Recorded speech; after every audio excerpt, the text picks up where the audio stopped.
I'm sure we've all have gone through this or are going through this.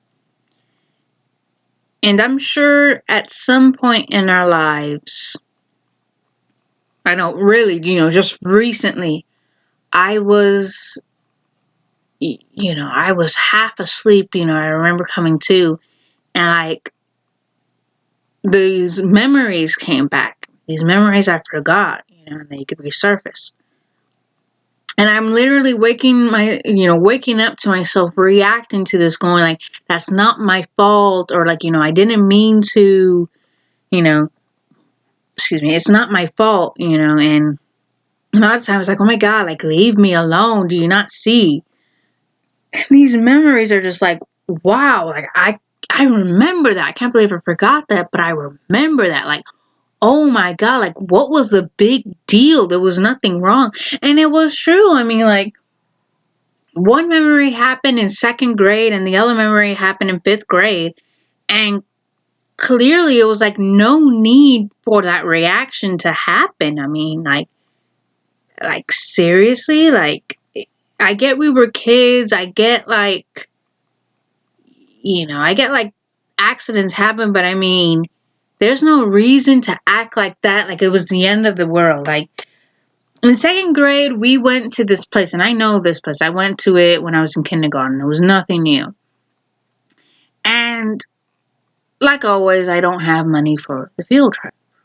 Basically whatever money I had to use that for the field trip. But then again, it was an off and on of the whole allowance thing. Me growing up, it was on and off. You know, the only time I got an allowance was when I was overseas, and when I got older and we went to the States, I never got an allowance. It was done. It was basically that ignorant thing of, I allow you to live in this house. I allow you. But yet allowance is what you train your kids, you teach your kids. You can't just be giving money left and right. You have to earn it. That's how you learn the value of a dollar. That's how you learn discipline. That's how it builds character. That's how you learn what is hardworking and what is not. You learn from what is earning something and what is giving something. You can't always be given something. You have to earn it. And that's what I did learn over time. Oh, you want that toy? Okay, you're going to have to earn it. You need to get a good grade on this. You don't get a good grade on this, you don't get that. The whole punishment and reward kind of thing, the whole discipline, that's how kids learn discipline. That's how, what builds character, that's what makes a person mature, so that way when they get into adulthood, they know what to do. But again, like I said, having allowance was off and on, depending on how my parents felt, that's why it went from money to, oh, let me get, you want this, you need to get this grade, But, for field trips, usually parents would give them, and hey, if you see something, here you go, things like that. But it wasn't always like that for me. And during this field trip, there was like a pile of planes. Like you could tell that these were broken planes, whether the wings were bent, ripped up, and clearly they were outside of the store, like near a trash can. Like you could clearly see that, and I got bored. I remember bored, and I remember taking these things. Mind you, this was outside of the store because we were in some sort of resting area. And in the store, you had like, you could get food and drinks. It was like a basic little resting stop. And you can get little souvenirs, nothing special, nothing crazy. You can also get tickets for to ride the horses because you could ride the horses. Now, I only rode the horses once when I was in kindergarten, but I didn't do anything. Like I said, there were these obviously broken planes. And they were right near a trash can, It was like, it wasn't like I went into the store, took one of the planes that they were selling there, and, was like, whatever, I didn't shoplift. These planes were right there. They were probably tests, flights. Oh, if you want this, test it out, see if you like. But, they were broken. They were bent wings. They were broken.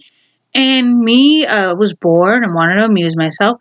I took one and started to play around, have fun. one of my classmates saw this and were like, "What are you doing?" "Oh, I'm playing with a plane." You're like, "Where'd you get the plane?" I said, "I found it." And then a lot of the kids just start, jumping me. Like, "Did you buy it? Did you buy it?" I said, "No, I found it. Look there. There's a lot of broken planes there." Now, mind you, if I wasn't supposed to do that, then I didn't know.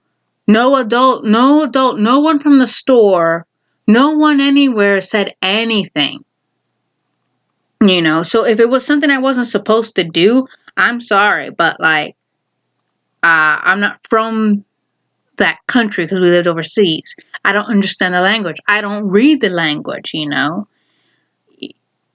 So if a lot of tourists from various races, various countries come here, then that's on the resorts or whatever you want to call it to put the means in saying this and this and this.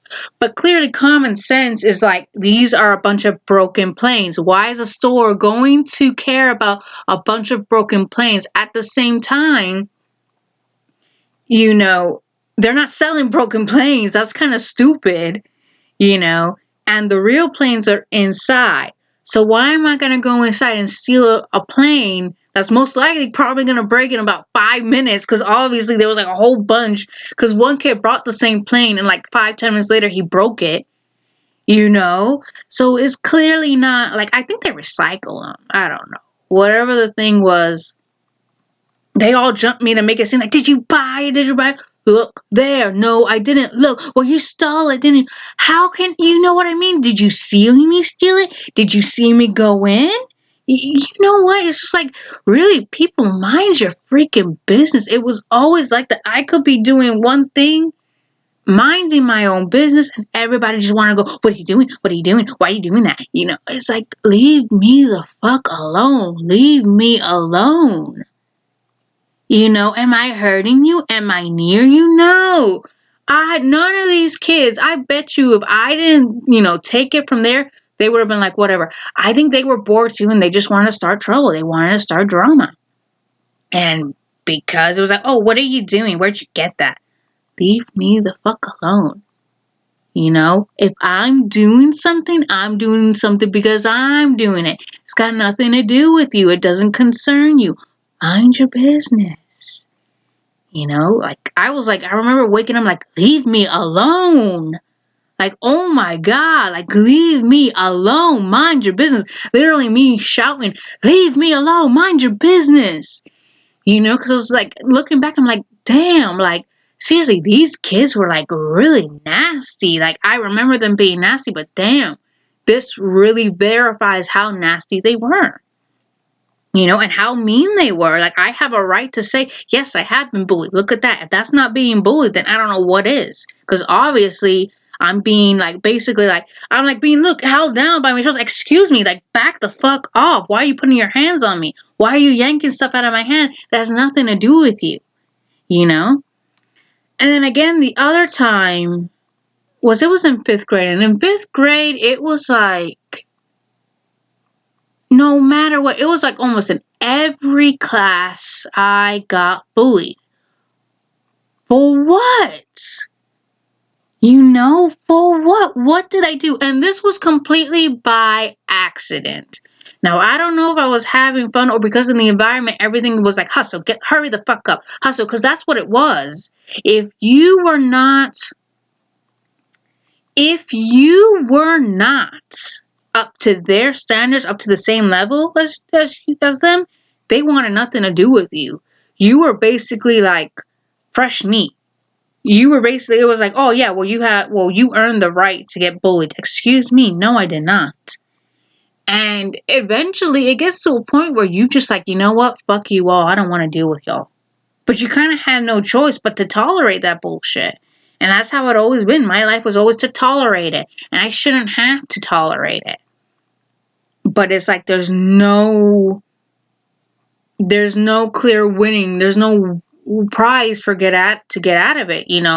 You're always in a constant losing battle and you have no choice but to tolerate that losing battle when you shouldn't. When you have no one to back you up, when you have no one to kind of put their foot down and go, "No, stop." you're on your own. And basically, you kind of start to realize, okay, I need to be my own hero. I need to start putting my foot down. If I have to break some noses and I have to make a scene just to give you the same humiliation that you gave me, then that, and just to prove a point, then so be it. It shouldn't have to be like that, but it's like, if I have done nothing, if I haven't done any shit to you, then don't come near me. Don't be starting shit with me. But that's what it was. This memory, like I said, it was in gym class. We were playing beanbag, and it was to throw it. I accidentally threw it. I threw it a little too hard, and when I threw it a little too hard, it hit the teacher in the head. It was by accident. I did not mean to. I did not, at no point going, I'm going to hit the teacher in the head. No. It wasn't deliberate. Everyone was like pissed off with me. And I said, it was an accident. He's like, well, you need to watch what you do. And I said, okay then, but it was an accident. I didn't mean to. I didn't mean to throw that hard. You said, it was like, keep the pace. I was trying to keep the pace up, and, my throws weren't that good, and they would get angry with it. So it was just like, I'm already being bullied to the get-go, and you're not making this any easier. And I said, well, I said I was sorry, and everybody wanted me to hurry, hurry, hurry. It was an accident. Well, they're not trying to get you in trouble. They're not trying to get me in trouble. Well, look who's getting in trouble.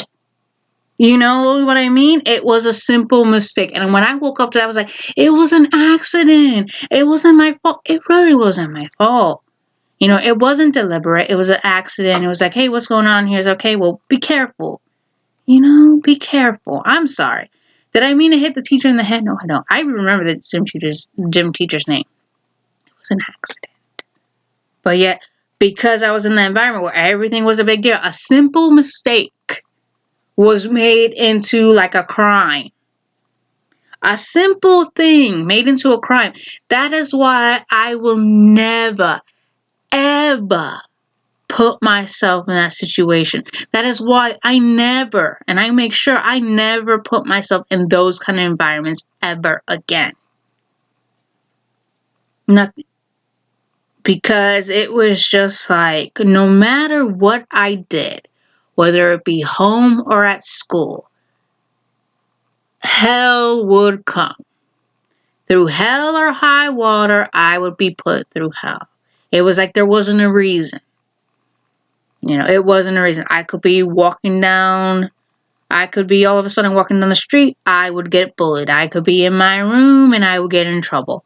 It didn't matter. It was like trouble was finding me. I didn't want trouble and drama. They just obviously enjoyed company, and they enjoyed my company. But, like, leave me alone. Mind your business. I don't know. Just like, stay the hell away from me,